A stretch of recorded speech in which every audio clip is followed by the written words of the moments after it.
তো এটা হচ্ছে নেতাজি মোড়, নেতাজি স্ট্যাচু এটা। আর এখানে এই জাস্ট এখান থেকে পায়ে হেঁটে 5 মিনিটের রাস্তা, এখান থেকে এসে সোজা কিংস রাইডার। আর আজকে আমরা এখান থেকে স্কুটিটা নেবো। एनजेपी स्टेशन से खबरों को लेकर निकले किंग राइडर्स की बाइक से पहाड़ बुलाए हमें सिलीगुड़ी की हवा में गूंजने दास्तान। ओ पहियों की घुमन से जागे यात्रा का जहान। चलो चलो रवानगी हो दार्जिलिंग के रास्तों पर। सिक्किम दुआर्स भूटान बुला रहे हैं प्यार के संग। किंग राइडर साथ है, सफर होगा आसान। ओ राइड की यादें संग रहेंगी जिंदगी भर का गान। আজকে ইচ্ছা আছে টিকলেগাঁও থেকে আবার স্কুটি করে, তো সেই স্কুটি কোথা থেকে নিচ্ছি, কতদিন রেন্ট করছে এবং কিভাবে যাব তার একটা এক্সপিরিয়েন্স বা একটা তথ্য এই ব্লগের মাধ্যমে তুলে ধরবো। এই এনজেপি স্টেশন থেকে পায়ে হাঁটা দূরত্ব মাত্র 5 মিনিট মতন। চাইলে আপনি হেঁটেও যেতে পারেন অথবা চাইলে একটা টোটোও করে নিতে পারেন। নেতাজি মোড় বলবেন, এনজেপি স্টেশন থেকে নেতাজি মোড় বললেই যে কোনো টোটোওয়ালা নিয়ে যাবে, ভাড়া 10 টাকা করে।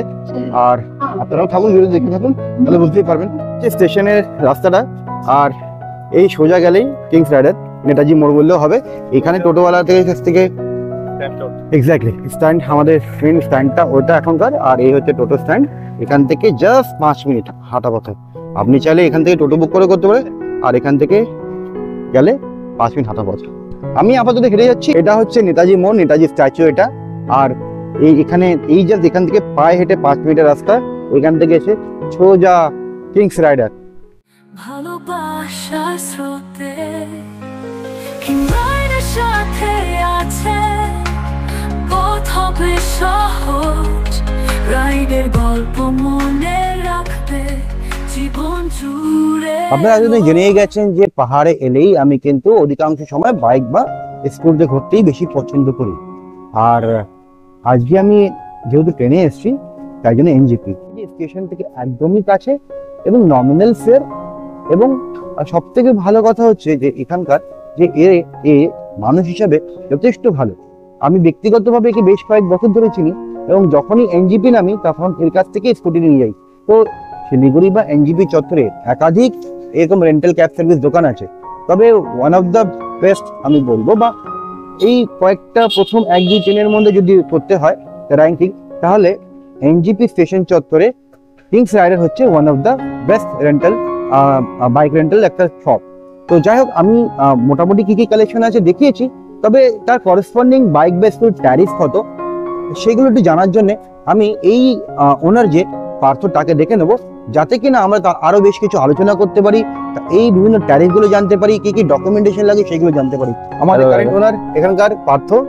তো পার্থ তুমি অনেক বছরের পরিচয়। তো পার্থ কেমন আছো? ভালো আছি। তুমি কেমন আছো? এই তো চলছে। নরমাল ট্যারিফ অনেক লোক জেনে গেছে, কিন্তু পুজো অফার কি চলছে এটা আগে বলো। পুজো অফার দেখেন, আমাদের পুজো অলরেডি বুকিং আরো 1 মাস আগে থেকে বুকিং হয়ে গেছে। ঠিক আছে, তো পুজোর মধ্যে অফার থাকবে। যারা যারা বুকিং করবে আমাকে মেসেজ করে দিবে, যা রেট আছে, কি গাড়ি অ্যাভেলেবেল আছে সেগুলো আমরা পাঠিয়ে দিব। আচ্ছা ঠিক আছে, আমি আগে শুরু করবো স্কুটি নিয়ে। স্কুটি আমি এন্টর্ক আর জুপিটারের বেশ কিছু কালেকশন দেখলাম। তো এন্টর্কে BS4 BS6 এখন কেমন ট্যারিফ যাচ্ছে? BS4 যদি হয় তোমার 550 থেকে 600 টাকা হবে, আর BS6 মোটামুটি 700 থেকে 750 টাকা হবে। আর স্কুটির মধ্যে আর কি কি কালেকশন আছে? অ্যাক্টিভা আছে, জুপিটার আছে, বাগম্যান আছে। Jupiter 110 CC I think. 110 CC যেগুলো থাকবে সেগুলো সব 500 টাকা আছে। ওকে। আর যেগুলো 125 সিসি হবে সেগুলো 600 থেকে চালু হবে। আচ্ছা, যদি 110 সিসি হয় যে কোনো গাড়ি 500 টাকা থেকে শুরু আছে। তাহলে বুঝতেই পারছেন যে রেঞ্জটা কিরকম আছে স্কুটির। বাইকের বেশ কিছু কালেকশন দেখেছি, আরো স্টকে আরো হয়তো গোডাউনে গাড়ি আছে। আরো গোডাউনে গাড়ি আছে। আমার জায়গাটা শর্ট, এর জন্য আমার এখানে গাড়ি এত রাখা সম্ভব না। আমার পক্ষে গোডাউনে গিয়ে যাওয়া সম্ভব না, কারণ আমাকে আবার পাহাড়ের দিকে উঠতে হবে। 125 সিসি বাইকের মধ্যে গ্ল্যামার হবে, সেটা স্কুটি রেটেই পেয়ে যাবে। বাহ বাহ, ঠিক আছে, ভালো। তারপরে পাবে NS পাবে, এক্সপালস পাবে, আর তারপরে হান্টার পাবে, মেটিওর পাবে, হিমালয়ান পাবে, হিমালয়ান স্ক্র্যাম পাবে। বাহ। হিমালয়ান যদি BS4 হয় তাহলে 1200 টাকা রেট হবে। তাহলে আমি একটু করসপন্ডিং দামগুলো বলো। ফর এক্সাম্পল আমি হান্টার বলি, হান্টার কত? হান্টার মোটামুটি যদি 24-এর হয়, 25-এর হয় তাহলে মোটামুটি 1200 টাকা মতো আসবে। বাহ। আর যদি মোটামুটি 22-এর হয় তাহলে 1000 টাকা আসবে। অনেক কমই আছে। আর ক্লাসিকের বলো, ক্লাসিক কত? ক্লাসিক একদম তোমার রাজা রাজা। ক্লাসিক তোমার চ্যানেল থেকে যে আসবে তার জন্য একটা স্পেশাল অফার দেবো, 900 টাকা পার ডে ভাড়া। কি বলছো? মিনিমাম 2 দিন নিতে হবে কিন্তু। আচ্ছা, মিনিমাম 2 দিন। যদি ক্লাসিক কেউ নিতে আসে 900 টাকা per day। যদি নেওয়া হয় তো এই একটা ভালো জিনিস কিন্তু only 900 rupees, which is very fair enough. আর একটা ভাই আমাদের পাহাড়ে যে এর উপরে যদি কোনো বাইক হয় সেটা হচ্ছে হ্যাঁ। হিমালয়ান। হ্যাঁ। হিমালয়ান দুটো ক্যাটাগরি, একটা নতুন বেরিয়ে যাবে পুরোটা। পুরোনোটা পুরোটা কত এখন? পুরোনোটা আমাদের 1400, 1500, 1300, BS4 হলে 1200 টাকা।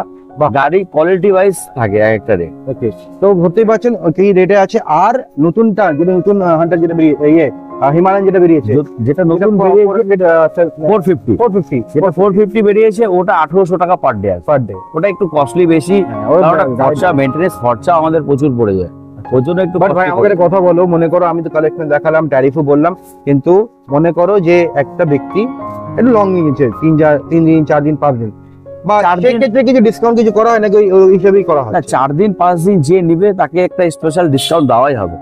কোনো সময় গ্লাভস দেওয়া হয় ফ্রি, কোনো সময় নি গার্ড, এলবো গার্ড দেওয়া হয় সাথে ফ্রি দেওয়া হয়, কোনো সময় রেটে ডিসকাউন্ট করা হয়।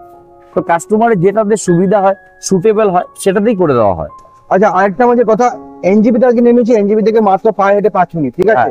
এটা নিয়ে এমন কিছু না, বাট শিলিগুড়ি থেকে কিভাবে আসবে, কিভাবে কি আসা যায় এখানে? আর প্রপার অ্যাড্রেস থেকে এখানকার যদি জংশনে নামে, জংশন থেকে বাস স্ট্যান্ড থেকে নেমে বাইরে বেরোবে, বাইরে বেরোলে পরে শেয়ার গাড়ি পাওয়া যায় ওখান থেকে, জাস্ট 10 মিনিট লাগবে টোটো করে বা 4 চাকা করে আসতে। 10 টাকা কি 15 টাকা ভাড়া নেবে ওখান থেকে, আচ্ছা, শেয়ার গাড়ি পেয়ে যাবে। এখান থেকে যাওয়ার সময় আপনারা শেয়ার গাড়ি পেয়ে যাবেন জংশনে যদি যেতে যান। আর যদি এনজিপি থেকে আসেন তাহলে তো কোনো ভাড়া বা কোনো কিছু লাগবে না, তাহলে পায়ে হেঁটেই চলে আসবে। পায়ে হেঁটে চলে আসতে পারবেন। 9144003221। এবং আমি ডিসক্রিপশনে এর ফোন নাম্বার এবং গুগল ম্যাপটাও দিয়ে দিচ্ছি, কাইন্ডলি কন্ট্যাক্ট করে নেবেন। সিকিউরিটি ডিপোজিট স্কুটির ক্ষেত্রে 1500 টাকা আছে, আর বাইকের ক্ষেত্রে 2000 টাকা আছে। এটা পুরো রিফান্ডেবল আছে। গাড়ি যখন তোমরা আমার কাছ থেকে নেবে তখন গাড়িটা চারিদিক থেকে ভিডিও করে নেবে, ঠিক আছে? ভিডিও করে নেবে। যদি আমি তোমাকে কোনো ব্লেম করি, মনে করো এটা ভেঙে নিয়ে আসলে কেন বা এটা কি হলো, তো তখন আপনি আমাকে ভিডিওতে দেখাবেন এটা তোমার গাড়ি আগে থেকে ছিল। কোনো রকম এডিটিং বা কোনো কিছু যেন না হয়। ডকুমেন্ট কি কি লাগে? ডকুমেন্ট কিছু লাগবে না, passport size photo, driving licence, Aadhaar card বা ভোটার কার্ড। দেখো আমরা সিকিম নাম্বার প্লেটও প্রোভাইড করি, এসকে নাম্বার প্লেট গাড়ি হবে, ওয়েস্ট বেঙ্গল নাম্বার প্লেট হবে না। পারমিট এরিয়াগুলো যেগুলো আছে, north Sikkim, east Sikkim, West Bengal গাড়ি নিয়ে যেতে পারবে না। যে কোনো রেন্টাল সার্ভিস থেকে রেন্ট নেওয়াটা ইম্পর্টেন্ট না, রেন্ট নেওয়ার পরে যে রকম সাপোর্ট লাগে সেই সাপোর্টটা কিন্তু বেশি ইম্পর্টেন্ট। আমার বক্তব্য একটাই যে বন্দুক কিনলেই হয় না, গুলিও কিনতে লাগে। তো ব্যাপারটা হচ্ছে যে সাপোর্টটা after taking the bike or scooty, রাস্তায় বিভিন্ন রকম অসুবিধা হতেই পারে, সেক্ষেত্রে ওকে পার্থকে ডিস্টার্ব করবেন, ও কিন্তু হেল্প করতে পারে। এবং আমাদের অসুবিধা ওর যে এই যে পুরো জোনটা আছে না, সেক্ষেত্রে পুরো নখদর্পণে কোথাও যদি গাড়ি আটকে যায়, ফেসে যায়, ওদেরকে জানাবেন, they are ready to help you out, because ওদের কাছে অনেক রিসোর্স আছে। সেই রিসোর্সগুলো ইউটিলাইজ করে গাড়ি খারাপ হলে ঠিক করা, এখান থেকে পিক করে নিয়ে আসা, এই জিনিসগুলো ওর কাছ থেকে আমি পাই। তাই জন্যই আমি কিন্তু এনজিপি আসলে ওর কাছ থেকে স্কুটি বা বাইক ভাড়া করি। এটা আমার কাছে, এটাই ওর কাছ থেকে আমার কাছে প্লাস পয়েন্ট, এবং এটাই ওকে অন্যদের তুলনায় পার্থক্য করে তোলে।